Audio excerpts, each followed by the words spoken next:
ನಿಮ್ಮ ಹಳೆ ಒಡವೆನ ಅಧಿಕ ಬೆಲೆಗೆ ಮಾರಬೇಕೆ? ಅಟಿಕಾಗೆ ಕಾಲ್ ಮಾಡಿ 8880 ಅಟಿಕಾ ಗೋಲ್ಡ್ ಕಂಪನಿ.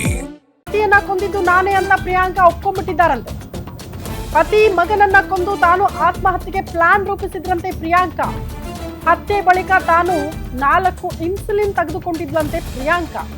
ಇನ್ಸುಲಿನ್ ತೆಗೆದುಕೊಂಡಿದ್ರಿಂದ ಕಡಿಮೆ ಆಗಿದೆ ಶುಗರ್ ಲೆವೆಲ್. ತಾನು ಕೂಡ ಸಾಯೋ ಪ್ರಯತ್ನ, ಶುಗರ್ ಲೆವೆಲ್ ಕಡಿಮೆ ಆಗಿದ್ರಿಂದ ಮತಿಹೀನತೆ ಸಮಸ್ಯೆಯನ್ನ ಎದುರಿಸಿದ್ರಂತೆ ಪ್ರಿಯಾಂಕಾ. ಕೊಂದಿದ್ದು ತಾನೇ ಅನ್ನೋದನ್ನ ಬಿಟ್ರೆ ಬೇರೆ ಏನೂ ಕೂಡ ಹೇಳೋದಕ್ಕೆ ರೆಡಿ ಇಲ್ಲ ಪ್ರಿಯಾಂಕಾ. ಶುಗರ್ ಲೆವೆಲ್ ಕಡಿಮೆ ಆಗಿದ್ರಿಂದ ಮಾತಾಡೋಕ್ಕೂ ಕೂಡ ಆಗದೆ ಇರುವ ಸ್ಥಿತಿಯನ್ನ ತಲುಪಿಬಿಟ್ಟಿದ್ದಾರಂತೆ ಆರೋಪಿ. ಕೊಲೆ ನಡೆದ ಸ್ಥಳದಲ್ಲಿ ಪ್ರಿಯಾಂಕಾ ಬಿಟ್ರೆ ಬೇರೆ ಯಾರು ಕೂಡ ಇರಲೇ ಇಲ್ಲ.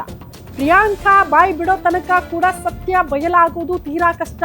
ಯಾಕಂದ್ರೂ ಐ ವಿಟ್ನೆಸ್ ಇಲ್ಲ, ಜೊತೆಗೆ ಯಾರು ಇರಲಿಲ್ಲ.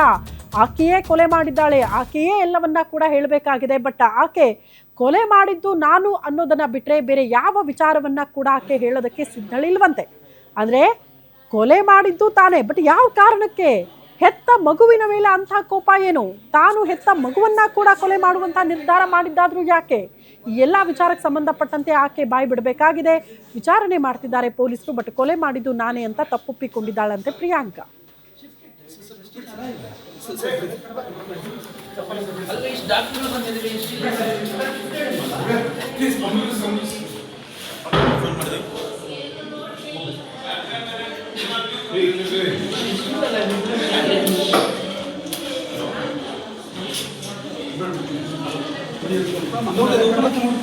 ಹನ್ನೆರಡೂವರೆ ಸುಮಾರು ಆಸ್ಪತ್ರೆಗೆ ಬಂದಿದ್ದಾರೆ, ನಮ್ಮ KMCR ಆಸ್ಪತ್ರೆಗೆ.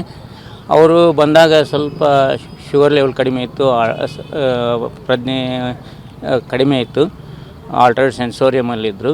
ಅವ್ರನ್ನ ಬಂದ ತಕ್ಷಣ ಶುಗರ್ ನೋಡಿ 40 ಅಂದರೆ ಅದು ದೇಹಕ್ಕೆ ಬೇಕಾದ ಪ್ರಮಾಣಕ್ಕಿಂತ ಕಡಿಮೆ. ನಾರ್ಮಲಿ 70ರಿಂದ 100ವರೆಗೂ ಇದ್ದರೆ ದೇಹದ ಪ್ರಜ್ಞೆ ಆಗಲಿ ಬೇರೆ ಅವಯವ ಶಕ್ತಿ ಆಗಲಿ ಚೆನ್ನಾಗಿ ಕೆಲಸ ಮಾಡುತ್ತೆ. ಇವ್ರದ್ದು ಇವ್ರನ್ನ ತಕ್ಷಣ ICUಗೆ ಅಡ್ಮಿಟ್ ಮಾಡಿ ಅಲ್ಲೇ ಮಾನಿಟರ್ ಮಾಡ್ತಾಯಿದ್ದೀವಿ. ಶುಗರ್ ಕಡಿಮೆ ಆದಾಗ ಡೆಕ್ಸ್ಟ್ರೋಸ್ ಇಂಜೆಕ್ಷನ್ ಕೊಡ್ತೀವಿ. ಅದರಿಂದ ಅವ್ರ ಬಾಡಿ ದೇಹದ ಶುಗರ್ ಲೆವೆಲೆಲ್ಲ ಮೇಂಟೈನ್ ಆಗುತ್ತೆ.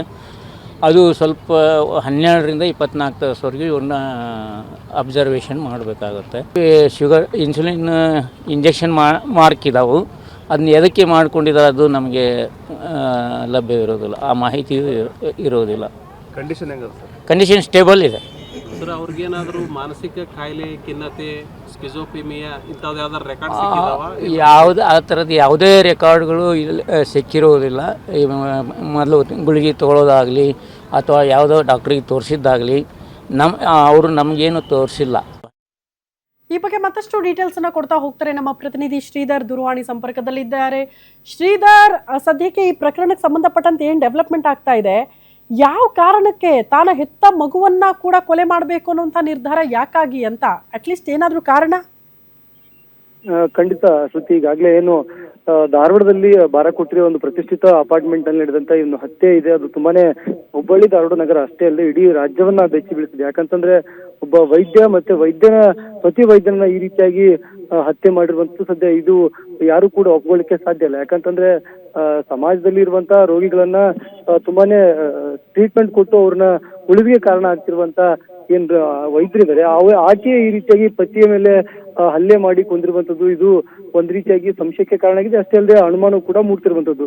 ಈ ಒಂದು ಘಟನೆಯನ್ನ ನೋಡೋದಾದ್ರೆ ಈಗಾಗಲೇ ಕಳೆದ ಮಧ್ಯಾಹ್ನದ ನಂತರ ಈ ಒಂದು ಘಟನೆ ಬೆಳಕಿಗೆ ಬಂದಿದೆ. ಅದು ಕೂಡ ಸಂಬಂಧಿಕರು ನೇರವಾಗಿ ಅಂದ್ರೆ ಬೆಳಗಾವಿಯಿಂದ ನೇರವಾಗಿ ಧಾರವಾಡಕ್ಕೆ ಬಂದಂತ ವೇಳೆಯಲ್ಲಿ ಈ ಒಂದು ಘಟನೆ ಬೆಳಕಿಗೆ ಬಂದಿದೆ. ಕಿರಣ್ ಏನಿದ್ದಾರೆ ಅವರು ಇಲ್ಲೇ ಅನಸ್ತೇಸಿಯಾ ಡಾಕ್ಟರ್ ಆಗಿ ಕೆಲಸವನ್ನ ಮಾಡ್ತಿದ್ರು ಖಾಸಗಿ ಆಸ್ಪತ್ರೆಯಲ್ಲಿ.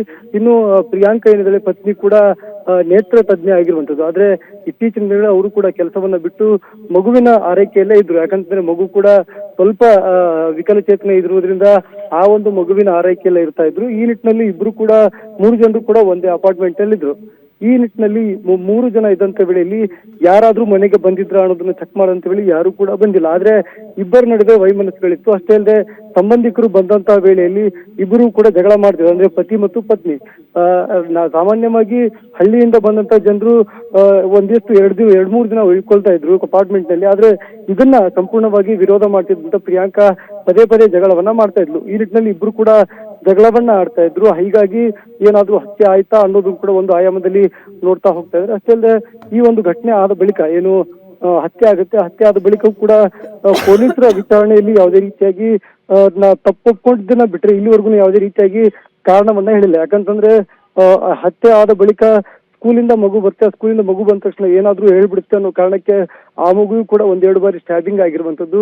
ಅದಾದ್ಮೇಲೆ ಮತ್ತೆ ತಾನು ಕೂಡ ಸೂಸೈಡ್ ಅಟೆಂಪ್ಟ್ ಮಾಡಿದ್ದಾರೆ. ಅಷ್ಟಕ್ಕೂ ಒಟ್ಟು 6 ವೈಲ್ಗಳು, ಅಂದ್ರೆ 5ರಿಂದ 6 ವೈಲ್ಗಳನ್ನ ಶುಗರ್ ವೈಲ್ಗಳನ್ನ ತೆಗೆದುಕೊಂಡಿರೋದ್ರಿಂದ ಒಂದು ವೈಲ್ಗಳಲ್ಲಿ ಮಿನಿಮಮ್ 10 ml ಇನ್ಸುಲಿನ್ ಇರುತ್ತೆ. 10 ml ಇನ್ಸುಲಿನ್ ತಗೊಂಡಂತ ವೇಳೆಯಲ್ಲಿ ಆ ಒಂದು ಶುಗರ್ ಲೆವೆಲ್ ಒಂದೇ ವೈಲ್ಗೆ ಕಡಿಮೆ ಆಗುತ್ತೆ. ಆದ್ರೆ 5ರಿಂದ 6 ವೈಲ್ಗಳನ್ನ ತೆಗೆದುಕೊಂಡ ಅಂದ್ರೆ 50ರಿಂದ 60 ml ವೈಲ್ಗಳನ್ನ ತೆಗೆದುಕೊಂಡಿದ್ದೆ. ಅದರಲ್ಲಿ ಅದು ಸಂಪೂರ್ಣವಾಗಿ ಅಂದ್ರೆ 140-130 ಇದ್ದಂತ ಶುಗರ್ ಅದು 20-30ಕ್ಕೆ ಬಂದು ನಿಲ್ಲುವಂತ ಸಾಧ್ಯತೆ ಇರುತ್ತೆ. ಅಷ್ಟೇ ಅಲ್ಲದೆ ಹೃದಯಾಘಾತ ಅಥವಾ ಆರೋಗ್ಯದಲ್ಲಿ ಹೆಚ್ಚು ಕಡಿಮೆ ಆಗುವಂತ ಚಾನ್ಸಸ್ ತೀರಾ ಹೆಚ್ಚಿರುತ್ತೆ. ಈ ಆ ಒಂದು ವೈಲ್ಗಳನ್ನ ತಗೊಂಡ ನಂತರ ತಾನೇನ್ ಮಾಡ್ತೀನಿ ಅಥವಾ ತಾನೇನ್ ಮಾತಾಡ್ತೀನಿ ಅನ್ನೋದು ಕೂಡ ಮತಿಭ್ರಮಣೆ ಒಳಗಾಗುತ್ತೆ. ಇನ್ನು ಹಾರ್ಟ್ ಅಟ್ಯಾಕ್ ಆಗಿ ಸಾಯುವಂತ ಸಂಭವ ಕೂಡ ಹೆಚ್ಚುತ್ತೆ. ಇನ್ನು ನಿನ್ನೆ ಆ ಒಂದು ಅಪಾರ್ಟ್ಮೆಂಟ್ಗೆ ಪೊಲೀಸರು ಭೇಟಿಯನ್ನ ನೀಡಿದಂತ ವೇಳೆಯಲ್ಲಿ ಯಾವುದೇ ಕಾರಣಕ್ಕೂ ತಾನೇನ್ ಮಾತಾಡ್ತಿದ್ದೀನಿ ಅಥವಾ ಈ ಘಟನೆ ಏನಾಯ್ತು ಅನ್ನೋದ್ರ ಬಗ್ಗೆನೂ ಕೂಡ ಪೊಲೀಸರಿಗೆ ಯಾವುದೇ ರೀತಿಯಾಗಿ ವಿವರಣೆಯನ್ನ ಪ್ರಿಯಾಂಕಾ ನೀಡಿಲ್ಲ. ಅಷ್ಟೇ ಅಲ್ಲದೆ ಮೊಬೈಲ್ ಅಂದ್ರೆ ಮಗು ಬಿದ್ದು ಅಲ್ಲಿ ನರಳಾತಿದ್ರು ಕೂಡ ಯಾವುದೇ ರೀತಿಯಾಗಿ ಅದನ್ನ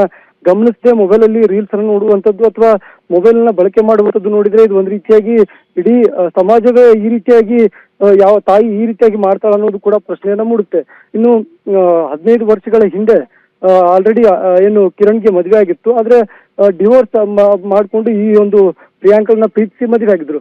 15 ವರ್ಷಗಳಿಂದ ಇಬ್ರು ಕೂಡ ಅನ್ಯೂನ್ಯವಾಗಿದ್ರು. ಅದು ಇತ್ತೀಚಿನ ಅಂದ್ರೆ ಕಳೆದ 2-3 ವರ್ಷಗಳಿಂದಲೂ ಕೂಡ ಇಬ್ರು ನಡುವೆ ವೈಮನಸ್ಸಾಗಿತ್ತು. ಇನ್ನು ಹಳ್ಳಿಯಿಂದ ಬಂದಂತ ಸಂಬಂಧಿಕರ ಮೇಲೆ ತುಂಬಾನೇ ರೇಗಾಡೋದು ಅಥವಾ ಜಗಳವನ್ನ ಮಾಡೋದು ಇದು ನಿರಂತರವಾಗಿ ಇತ್ತು. ಈ ಒಂದು ಕಾರಣಕ್ಕೆ ಏನಾದ್ರೂ ಹತ್ಯೆ ಆಯ್ತಾ ಅನ್ನೋದೊಂದು ತನಿಖೆಯಲ್ಲಿ ಬಯಲಾಗಬೇಕಾಗಿರುವಂತದ್ದು. ಇನ್ನು ಹಿಮ್ಸ್ನಲ್ಲಿ ದಾಖಲಾಗಿರುವಂತ ಏನ್ ಪ್ರಿಯಾಂಕಾ ಇದ್ದಾರೆ ಅವರ ಆರೋಗ್ಯ ಚೇತರಿಸ್ಕೋಬೇಕು. ಅದಾದ ಬಳಿಕ ಅವರ ಒಂದು ವಿಚಾರಣೆ ಮುಂದುವರಿಯುವಂತದ್ದು. ಶ್ರುತಿ. ಓಕೆ, ಧನ್ಯವಾದಗಳು ಶ್ರೀಧರ್ ತಮ್ಮೆಲ್ಲ ಮಾಹಿತಿಗೆ.